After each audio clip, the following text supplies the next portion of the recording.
This is the first in a series of videos that I hope will help you write a concise and effective one-paragraph summary about a novel that you read. And the way you start that off is by writing a sentence that I call the tag. And that's going to include the title, author, and genre of the novel that you've read.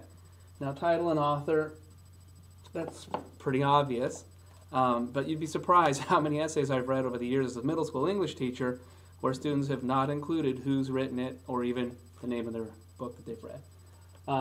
So you want to make sure you put the title and the author in there. But the more tricky part about that is the genre. Genre refers to the type of book that it is, and you want to put that in there so that the reader of your essay, after reading this first paragraph, knows what kind of book it was that you read.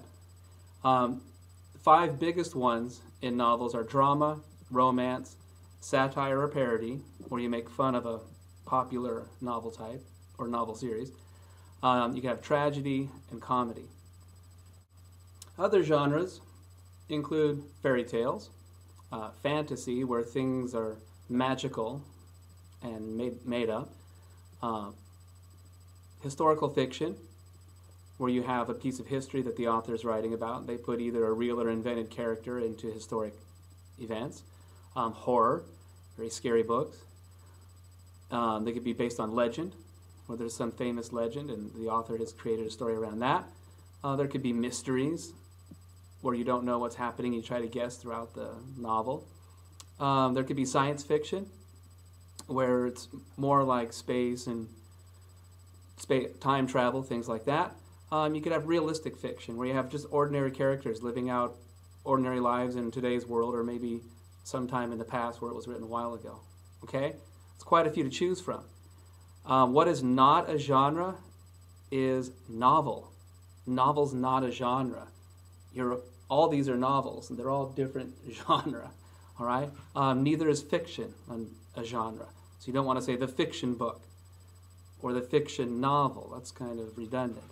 But you can sometimes blend some of the genres. You might have romantic comedy or a tragic mystery or something like that. So if you're not sure about the genre, you can check the back of the book because sometimes it's on there, but they're not always accurate, whoever writes these things in the back. The example I'm going to be using to help show you how to write this paragraph, one paragraph summary, is going to be the movie Star Wars. And whether you've seen it or not, it's a basic enough plot that you can follow along and understand, hopefully, how these elements work. Okay? So the title is, the one I'm talking about is the real Star Wars, which was the first, and that is Star Wars Episode 4, A New Hope. And if I was writing that, I would need to underline it. That's what we were taught when I was a kid. But nowadays, with everything being presented digitally, most people are putting titles of major works in italics. Either one will work, but you want to make sure you distinguish the title from the rest of that sentence. The author, in this case the screenwriter, was George Lucas, and the genre is definitely science fiction.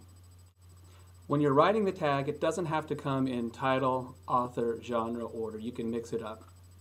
I could say George Lucas wrote a fabulous science fiction screenplay called Star Wars Episode 4, A New Hope. Or I could say something like, in Star Wars Episode 4, A New Hope,